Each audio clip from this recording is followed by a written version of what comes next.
बोली श्री सद्गुरु महाराज जी की जय। सच्चे दरबार की जय। उमापति महादेव की जय।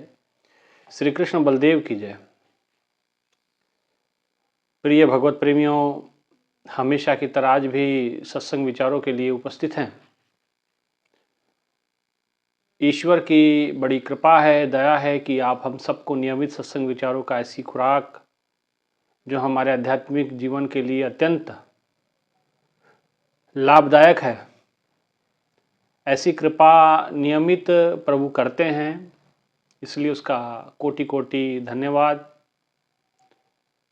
भाइयों बहनों, सत्संग विचारों की जो महिमा है, सत्संग विचारों की जो महिमा महापुरुषों ने गाई है, उसके अनुसार कि जब भगवान प्रसन्न होते हैं तब ऐसे सत्संग विचारों की प्राप्ति आपको हमको होती है। परंतु ईश्वर की प्रसन्नता नियमित बनाए रखने के लिए हमारा भी कुछ कार्य जरूरी है, हमें भी कुछ करना होता है। हमें क्या करना होता है? हमें तत्परता दिखानी होती है, हमें सत्संग प्रेमी बनना होता है। जैसे हनुमान जी के विषय में आता है कि विद्यावान गुणी अति चातुर, राम काज करबे को आतुर। जैसे प्रभु के कार्य करने को आतुर हुआ करते थे। और एक और गुण के अंदर बड़ा विशेष था। यूं तो भगवान हनुमान गुणों की खान है, बजरंग बली हैं, उनकी किसी के साथ क्या तुलना। लेकिन किसी का आदर्श हम अपने सामने जरूर रखते हैं तो उससे कुछ चीजें सीखनी जरूर होती है।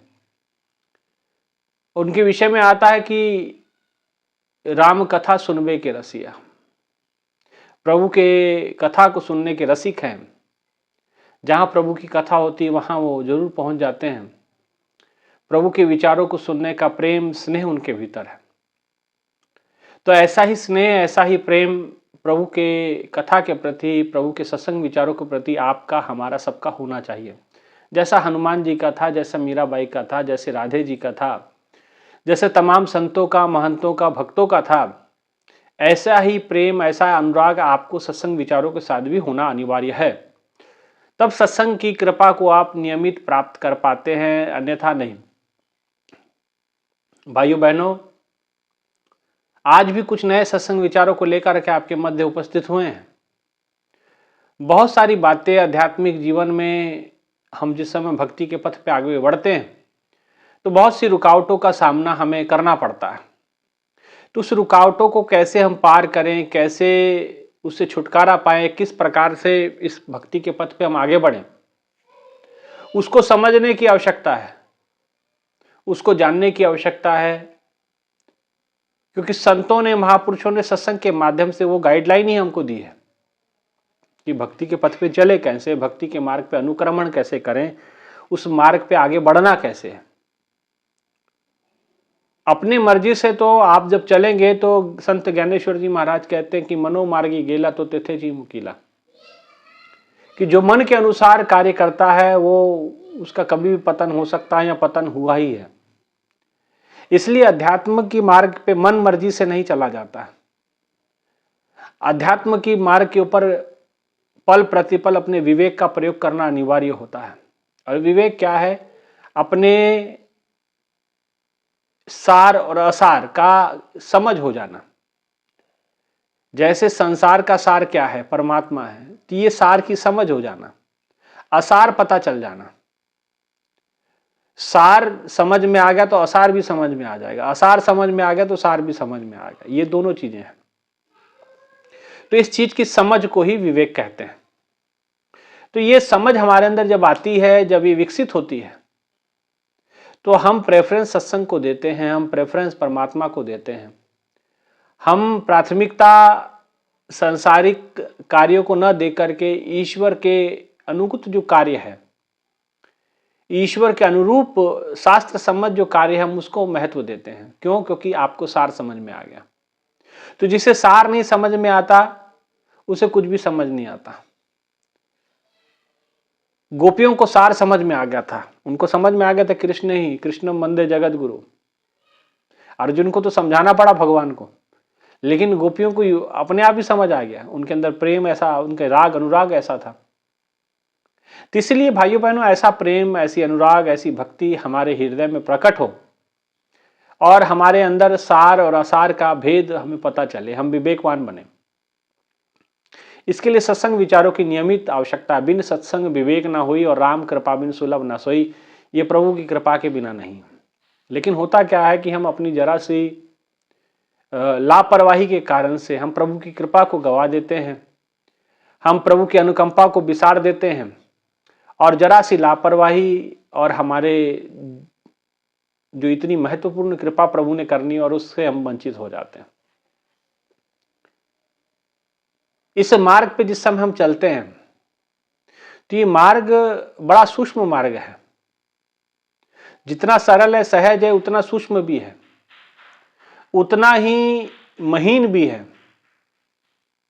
इस मार्ग पे सूक्ष्मता से विचार करना बड़ा अनिवार्य है।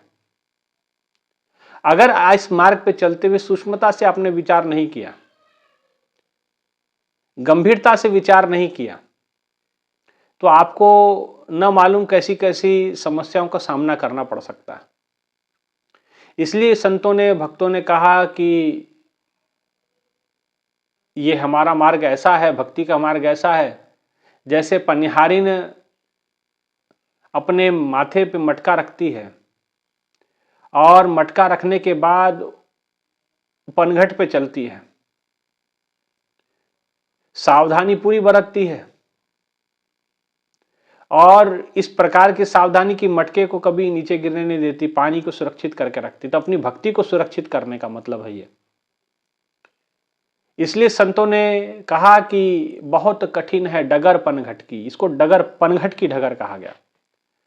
पनघट की डगर जहां फिसलन होती है, जहां हर पो मोड़ नई कुलझन है, कदमों का संभोलना मुश्किल है। तू साथ ना दे तो धूप तो क्या, साए में भी चलना मुश्किल है। जहां हर मोड़ नई कुलझन है, हर मोड़ एक नई समस्या है और पनघट का डगर है तो स्लिप होने का, फिसलने का चांसेस ज्यादा रहते हैं। इसलिए हमें अपनी मटकी भी सुरक्षित रखनी, अपने आप को भी सुरक्षित रखना। कहीं ऐसा ना हो कि हम गिर जाए, मटका सुरक्षित रखने के लिए अपने हाथ पांव तुड़वा लें, ऐसा भी नहीं। अपने आप को सुरक्षित रखते हुए भक्ति को भी सुरक्षित रखना है ना। तो इसीलिए भाइयों बहनों, हमें बड़े संभल के, बड़े सधे हुए तरीके से आगे बढ़ना होता है। इसलिए इस मार्ग पे चलना है तो बड़ी गंभीरता से, और गंभीरता का मतलब ऐसा भी नहीं कि बिल्कुल अपने आप को कस लेना है, ना, सहज रहना है, सरल रहना है। ज्यादा ऐठ के भी काम नहीं चलता, क्योंकि भक्ति के पथ पे कहा जाता है, यूं तो एक कहावत आपने सुनी होगी, अति सर्वत्र वर्जित है, कि हद से ज्यादा ऐठन भी शरीर में ठीक नहीं होती है। आप जानते हैं कि शरीर कितना लचीला होता है। एक बच्चा जिस समय जन्म लेता है तो उसका शरीर कितना लचीला होता है। बच्चा अंगूठा अपने हाथ से, पैर का अंगूठा अपने मुंह में डाल लेता है। शरीर का लचीलापन की बात कर रहा हूं। तो आपने देखा होगा कि बच्चों को चोट भी कम लगती है। कई बार बिस्तर से गिर जाते हैं, खटिए से गिर जाते हैं, तख्त से गिर जाते हैं, उनको चोट नहीं लगती। क्यों? लचीलापन है शरीर में। कई ऊपर से छलांग लगा देते हैं, फिर भी कुछ नहीं होता बच्चों को। लेकिन यही कोई बड़ा व्यक्ति अगर खटिए से गिर जाए तो उसकी हड्डियां टूट जाए, पसलियां टूट जाए, कुछ कमर की हड्डी टूट जाए, रीढ़ की हड्डी टूट जाए, कुछ भी हो सकता है। क्यों?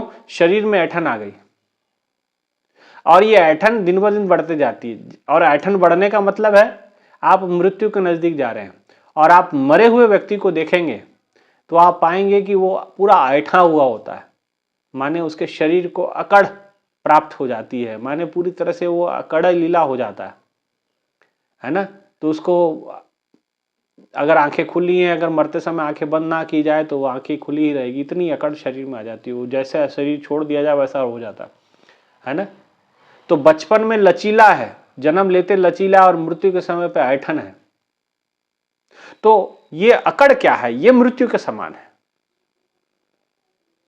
इसलिए महापुरुषों ने कहा, किसी सार ने बड़ा सुंदर कहा, अकड़े रहना तो मुर्दे की पहचान होती है, झुकता तो वो है जिसमें जान होती है। तो माने जिसके अंदर जान है जिसके अंदर चेतना है, उसके अंदर झुकाव है, उसके अंदर सरलता है, सहजता है। लेकिन अब देखना ये आता है कि चलिए वो तो मुर्दा है, उसकी बात ही क्या है, उसमें अकड़न होना स्वभाव है, क्योंकि उसमें चेतनता नहीं है, उसका अब दुनिया में कोई काम नहीं है, उसके बाद उस शरीर को जला ही दिया जाएगा। लेकिन हम जो चेतन लोग हैं, जिसके अंदर ईश्वर का अंश विराजमान है, इसमें इतनी सारी चीजें हैं, इतनी सारी बातें हैं, जिसका कहना ही क्या। और किसी ने यहां तक कह दिया कि गिरगिट के तो गिनती के रंग हैं, तो इंसान के रंग तो गिने नहीं जा सकते, इतना रंग बदलता है ना। और लेकिन ये कब तक रंग बदलेगा, इसकी भी एक सीमा है ना। इसीलिए भाइयों बहनों कि आप किसी भी चीज की अगर अति करेंगे तो सर्वत्र वर्जित है। तो लेकिन भक्ति के संदर्भ में ऐसा नहीं है। अति सर्वत्र वर्जित है का मतलब यहां जो मैं समझाना चाहता हूं कि जो अधर्म के पथ पे अगर आप अति करते हैं तो आपका वैसे तो एक छेद भी काफी होता है। अगर रामचरितमानस की बात माने तो वो कहे कि निर्मल जन मन सो मोहे भावा, मोहे छल कप छिद्र ना भावा। वो छल कपट एक छिद्र के समान भी क्यों ना हो, वो भी भाता नहीं है। और अधर्म संगत है तो फिर तो उसका विनाश तय ही है। जैसे शिशुपाल है, शिशुपाल योद्धा भी है, और अगर वो अपने आप को समझता, अगर बुद्धि में धर्म समाया होता, प्रभु भगवान श्री कृष्ण से बैर ना रखता, तो वो समाज के लिए, संसार के लिए बहुत कुछ कर सकता था, बहुत हितकारी कार्य वो कर सकता था। लेकिन बुद्धि में अधर्म समाया हुआ है, भगवान से बैर है, कृष्ण जी से बैर है, और बैर इतना अधिक पाल लिया। तो मैं आपको पता ना, अति सर्वत्र वर्जित है। बैर आप किसी भी चीज की अगर अति होगी तो वो आपके लिए घातक ही होगी, नुकसान ही आपको देगी, और किसी और को नुकसान क्या पहुंचाएगी, वो आपको ही नुकसान ज्यादा पहुंचाएगी। शिशुपाल के साथ ऐसा ही हुआ। शिशुपाल ने क्या किया, एक पुनीत कार्य के लिए इकट्ठा हुए लोग, यारा राजा युधिष्ठिर बनने जा रहे हैं, उनका राजस्व यज्ञ होने जा रहा है, यज्ञ जैसे महान कार्य में सब लोग सम्मिलित हैं। गुरु द्रोण है, कृपाचार्य है, पितामह भीष्म है, और भी बड़े बड़े लोग हैं, सारे आर्यव्रत के बड़े बड़े राजा महाराजा सम्राट सब वहां पहुंचे हुए हैं एक पुनीत कार्य के लिए। धर्म के ध्वज तले सब लोग खड़े हुए हैं, और वहां साक्षात जहां भगवान कृष्ण हो और भगवान परशुराम के शिष्य पितामह भीष्म जहां है, जिसका सारी दुनिया में दबदबा उस समय था, ऐसे पुनीत जगह पे ऐसे बड़े बड़े महापुरुषों के चरणों में पहुंच करके भी उसने अपना ये वैमनस्य का कार्य नहीं त्यागा। और कहते कि भगवान को जिस समय ये घोषणा की गई कि भगवान को यहां सर्वश्रेष्ठ माना जा रहा है, कृष्ण जी को, तो वो उससे रहा नहीं गया, क्योंकि बैर रखता है। और जब उससे रहा नहीं गया तो वो लगा अनाप शनाप भगवान को बोलने लगा। अनाप शनाप तक तो ठीक था, फिर गाली गलौज पे आ गया। सब लोगों ने समझाया, पितामह भीष्म ने समझाया, पांडवों ने समझाया, और भी जो गणमान्य और वहां थे उन्होंने सबने समझाने का प्रयास किया, लेकिन किसी की नहीं मानी। तो आप जानते हैं अति सर्वत्र वर्जित है। अति जब हो जाती तो भगवान ने कहा कोई बात नहीं, इसको बोलने दीजिए, इसकी अति ही इसको खा जाएगी। और उसने भगवान को गाली देता रहा, देता रहा, देता रहा, क्योंकि भगवान भी बंधे हुए थे वचन से। उन्होंने कहा कि 100 गाली तक तो माफ है, 100 के ऊपर एक भी माफ नहीं होगी। और हुआ वैसा ही, और एक एक करके वो गालियां बकता रहा। जैसे 100 गालियां पूरी हुई, भगवान का सुदर्शन चक्र निकला और शिशुपाल का धड़ से सर अलग हो गया, है ना। तो इसलिए भाइयों बहनों, इतना गुण होने के बावजूद भी संगत में अधर्म था, मन में अधर्म बसा हुआ था, विचारों में अधर्म था, किसी को देख के राजी नहीं था, है ना, तो उसका नाश होता है। तो इसलिए इस भक्ति के पथ पे अगर आप मन में इस प्रकार से बैर रखोगे, विद्वेष रखोगे, किसी के प्रति ईर्ष्या रखोगे, तो आप इस भक्ति के पथ पे ज्यादा समय तक चल नहीं पाओगे, टिक नहीं पाओगे। ये मार्ग ऐसा है, ये सतगुरु का पथ ऐसा है, ये ध्यान का मार्ग ऐसा है। इस ध्यान का मार्ग का मतलब क्या है? हम कहते हैं ना ध्यान करो, तो ध्यान करो का मतलब केवल ध्यान आंखें बंद करके नहीं होता। ध्यान का मतलब हम कहते हैं ध्यान रखो। एक शब्द है ध्यान करो और एक है ध्यान रखो, ये दोनों चीजें हैं, दोनों में रखो और करो। इसको अगर अलग कर दिया जाए तो ध्यान कॉमन है। ध्यान रखो माने अपनी हर एक्टिविटी पे ध्यान रखना पड़ेगा आपको, और ध्यान करो। अब दोनों चीजें एक दूसरे से जुड़ी हुई है। अगर जो चिंतनशील होगा वो समझेगा इस बात को, जिसने चिंतन जीवन में नहीं किया तो वो उसको समझाना बड़ा कठिन है। लेकिन ध्यान रखना और ध्यान करना दोनों में फर्क है क्या? है वो आसपास ही शब्द है। अगर ध्यान की गहराई में उतरोगे तो रखो करो एक ही हो जाता है। जो ध्यान रखता है वो ध्यान करता भी है, और जो ध्यान नहीं रखता वो ध्यान करता भी नहीं है ना। तो बोलते समय ध्यान रखें, कोई कर्म करते, चाहे मन से कर्म कर रहे हैं, चाहे तन से कर्म कर रहे हैं, चाहे इंद्रियों से कर्म कर रहे हैं, आंखों से देख रहे हैं, तो आपको ध्यान रखने की आवश्यकता है। क्या ध्यान रखने की आवश्यकता है? परमात्मा में ध्यान रखने की आवश्यकता है। तो फिर आंखों से कुछ भी देखेंगे तो वो असर नहीं पड़ेगा। अगर मन में परमात्मा है, कहते हैं कि हनुमान जी, गुरु महाराज जी बताया करते हैं कि हनुमान जी जो है लंका में जिसमें प्रवेश किए, तो लंका में प्रवेश करने के बाद उन्होंने सब कमरों में, कक्षों में जा करके माता सीता की पता करने का प्रयास किया। इधर गए उधर गए, सब कमरों में गए, सब कक्षों में, एक एक घर में जाके घुस के देखा। तो जहां अधर्म का वास है वहां क्या हो सकता है? वहां व्यभिचार चल रहा था। वो सब दृश्य इसने, हनुमान जी ने देखे और तुरंत आके समुद्र किनारे बैठ करके ध्यान मग्न होने लगे। प्रभु को याद किया, स्मरण किया, अंतर की चेतना की गहराई में उतरे। भगवान के अंदर से भीतर से आवाज है कि हनुमान तेरे को कोई पाप नहीं लगा। हनुमान सोच रहे थे कि मैंने इतना कुछ अधर्म देख लिया तो मुझे पाप लगे। बोले क्यों? क्योंकि तेरा लक्ष्य बड़ा महान था, तेरा लक्ष्य बड़ा महान है, और तेरे चिंतन में सीता जी थी, राम जी थे। तू हर कमरे में गया, तू अपनी भोग विलासिता के लिए नहीं गया था।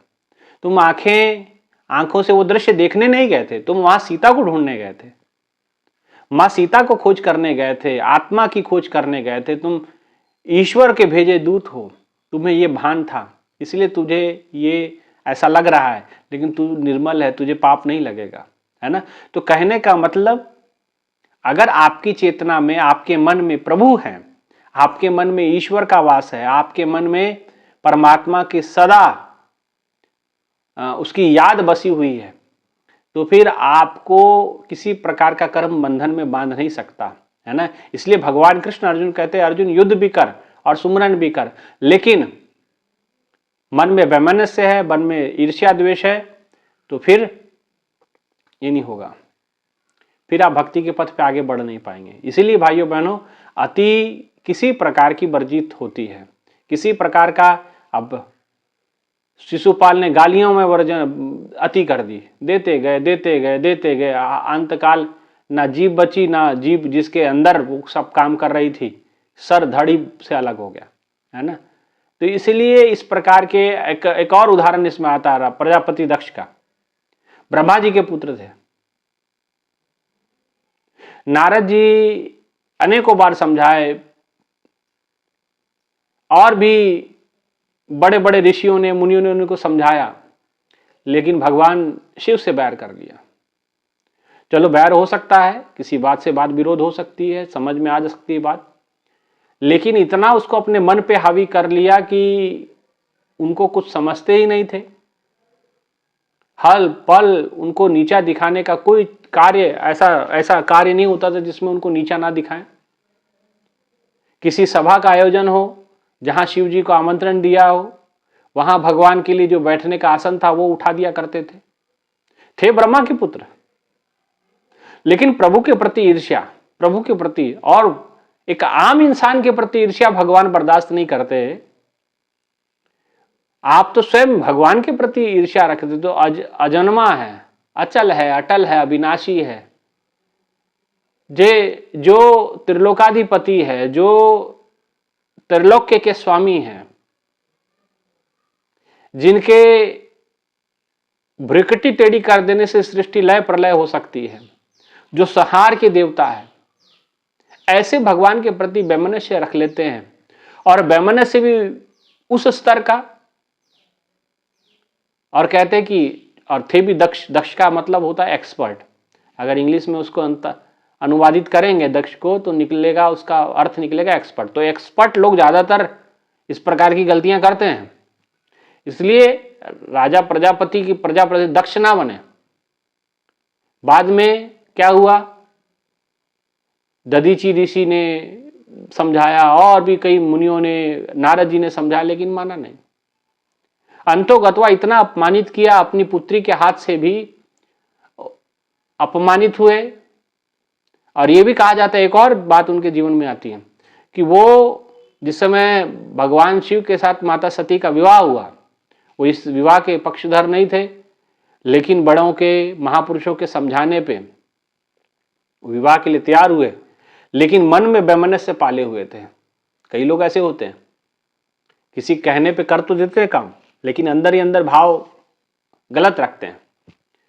तो प्रजापति दक्ष भी ऐसे ही था। विवाह तो सती का कर दिया, लेकिन क्या हुआ, विवाह के अगले दिन ही जाके नदी किनारे जाकर के उन्होंने भगवान शिव का और माता सती का वो पिंडदान कर दिया। उन्होंने मतलब उनका श्राद्ध कर्म कर दिया उन्होंने कि भाई ये मर गए, मेरे लिए मर गए, मेरे लिए जिंदा नहीं है।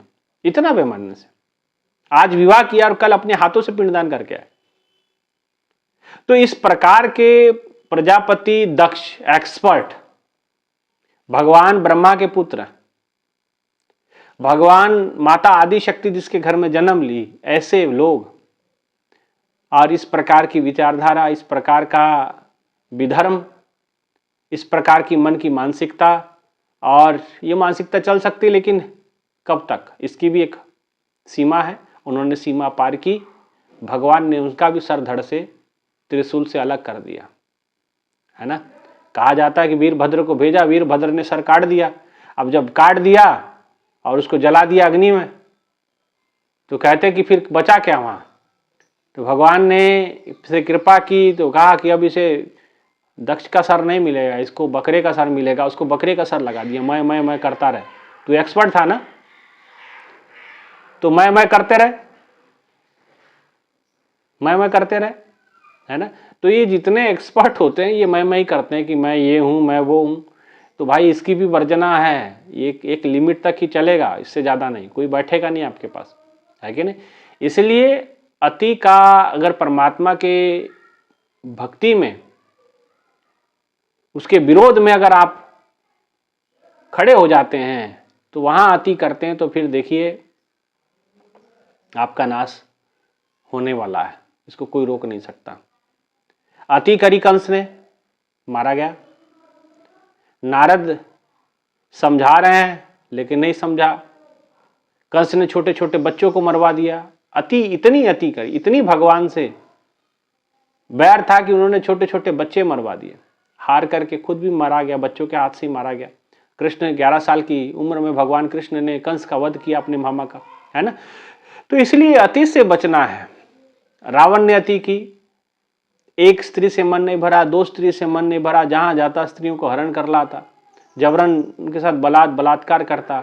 लेकिन इस बार पाला माता सीता से पड़ गया, जो विनाशकारी सिद्ध हुई उनके लिए, है ना। 1 लाख पूत 1.25 लाख नाती, ते रावण घर दिया ना बाती। तो अति किसी की ठहरती नहीं है ना। सिकंदर ने अति करी, जिस देश को लूटा, बर्बाद किया, वहां की औरतों के साथ रेप किया, बलात्कार किया, वहां के लोगों को बर्बाद किया, आदमियों को मार दिया, वहां का खजाना लूट करके ले गए। क्या हुआ, अंतोगत्वा खुद भी तड़प तड़प करके कहीं रास्ते में तड़प करके मर गया। मुगलों ने अति की। जो मुगल शासक बैठे उन्होंने हिंदुओं को मुस्लिम बनाना शुरू किया, औरतों को मार मार करके अपनी पत्नियां अपने हरम में लेके जाना शुरू किया। तो मुगलों का भी इसी प्रकार का रहा, उन्होंने भी अति कर दी। तो भगवान ने गुरु गोविंद सिंह जी के रूप में जन्म लिया, छत्रपति शिवाजी के रूप में जन्म लिया। खुद उनकी तलवार में माँ आदि शक्ति समाई थी, इसलिए सिखों से भी पूछोगे तो वो अपनी तलवार को श्री साहब कहते हैं, वहां श्री बैठी थी। और अगर आप छत्रपति शिवाजी को भी अगर उनके इतिहास को पढ़ोगे तो वो भी कहते हैं कि हिंदवी साम्राज्य हुआवे ही श्रींची इच्छा। श्री वो तलवार में उनकी श्री समाई हुई थी, माने माँ पार्वती, माँ जगदम्बा ने उनको तलवार दी कि तलवार में मैं समाई हुई हूँ। गुरु गोविंद सिंह जी को भी तलवार सौंपी गई, ऐसा इतिहास में आता है। तो कहने का मतलब, तो मुगलों ने अति की, तो उनका अति का, तो अति किसी की भी किसी रूप में हुई तो उसका विनाश तय है। लेकिन अति, आपका एक भाग इसका पक्ष ये भी, तो कोई लोग कहता भक्ति में अति नहीं होनी चाहिए। अरे भक्ति में अति नहीं होती, भक्ति में तो अनंत विलीन हो जाता आदमी। भक्ति में तो अति है ही नहीं, भक्ति में तो अनंतता है, असीमितता है, अपरिमितता है, अनंत में विलीन होना है। आप डूबो तो सही। कहते हैं कि खुसरो दरिया प्रेम का वाकी उल्टी धार, ये उल्टी धार है। जो उबड़ा सो डूब गया, जो डूबा सो पार। ये भक्ति की धार ऐसी थी, इसमें तो जितना आप डूब जाएंगे आप पार है, आप अनंत में चलेंगे। हरि अनंत, हरि कथा अनंत। हरि की कथा अनंत है, हरि का मार्गदर्शन अनंत है, और हरि में अगर डूब गए तो भी अनंत को ही प्राप्त हो जाओगे। तो इसमें वर्जित नहीं, क्योंकि इसमें अधर्म नहीं है ना, इसमें किसी की हानि नहीं है ना, इसमें समाज का भला छिपा हुआ है, इसमें परोपकार की भाव छुपा हुआ है, इसमें समाज का, संसार का, इस धरती का, सृष्टि का सदगति छुपी हुई है, समाज की सदगति छुपी हुई है ईश्वर के चरणों में। इसलिए इसमें अति नहीं कह सकते, इसमें अनंत की ओर यात्रा कह सकते हैं। अति तो अधर्म में होती है ना। पैसे की अति करोगे तो वो पैसा भी आपको ले डूबेगा, है ना।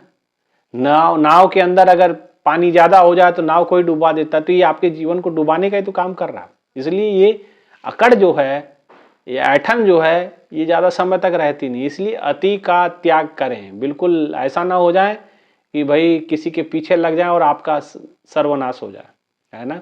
कबीरदास जी के पीछे लोग लगे, लेकिन क्या हुआ, कोई नाम नहीं जानता उन सबका। रविदास महाराज जी को लोगों ने परेशान किया, लेकिन लोग, उनका इतिहास में नाम जिक्र नहीं आता, रविदास जी का आता है। मीराबाई को लोगों ने परेशान किया, लोग कहे मीरा भाई बावरी, सास कहे कुल नासी रे, पग घुंघरू बांध मीरा नाची रे। लोगों ने पागल कहा, सास ने कुल नासिनी कहा। अब कुल नासिनी थी कि कुल तारिणी थी, आप स्वयं अच्छी से समझ सकते हैं, है कि नहीं। तो इसीलिए भक्ति में तो अनंतता है, भक्ति में तो अनंत में विलीन हो जाना है। और अति, आप कुसंस्कारों की, कुविचारों की, धन की, दौलत की, अभिमान की, किसी भी प्रकार की अति टिकती नहीं है। और भक्ति में अति नहीं होती, भक्ति में समर्पण होता है। हमेशा ध्यान रखना, भक्ति में अति नहीं होता, भक्ति में समर्पण होता है। भक्ति में तो डिवोशन होता है, भक्ति में तो झुकना होता है, और जो भाव होते हैं, प्रेम होते हैं, जो भरे नहीं है भावों से, बहती जिसमें रसधार नहीं, वो हृदय नहीं, वो पत्थर है जिसमें प्रभु का प्यार नहीं, है ना। तो भक्ति में लोग कहते हैं कि भक्ति की भी अति नहीं होनी चाहिए, नहीं तो आदमी घर छोड़ देगा। नहीं, वो घर छोड़ने वाली बात नहीं, वो समर्पण वाली बात है। घर छोड़ देगा तो लेके कहाँ जाएगा घर को, घर तो खड़ा ही है ना भाई, जिसके पास है ही उसके पास, है ना। तो भक्ति के अंदर तो समर्पण की भाव होती है, उसमें अति नहीं होता, उसमें प्रेम होता है, उसमें सद्भाव होता है, सम्मान होता है, उसमें प्रभु के प्रति समर्पण होता है, अनुराग होता है, विनय होती है ना। इसलिए ऐसा विनय, ऐसा प्रेम, ऐसा समर्पण अपनी भक्ति में लाए, है ना। अति ना करें।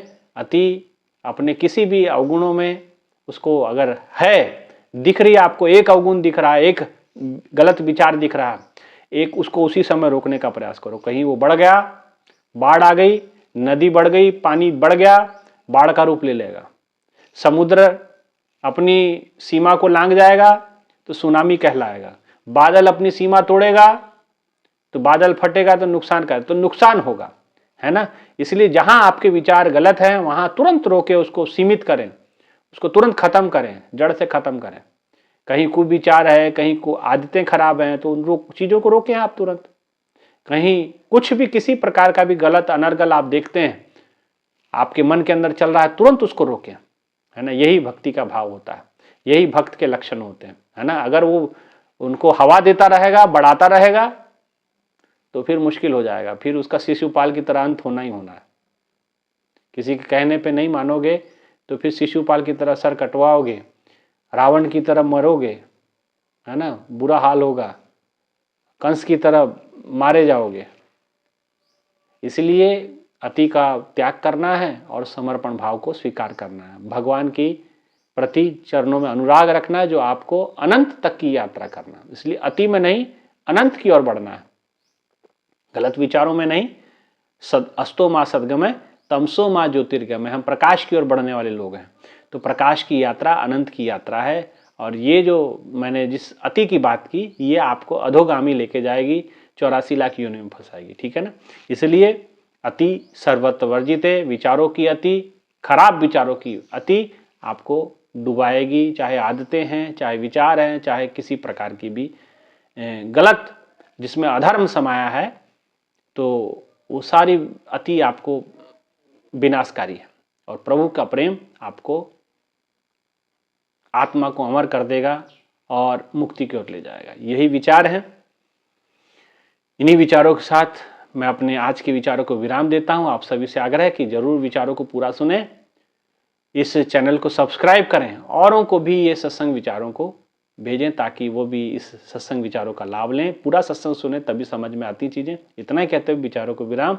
बोले श्री बांके बिहारी लाल की जय, श्री कृष्ण बलदेव की जय, उमापति महादेव की जय, सनातन धर्म की जय। धन्यवाद।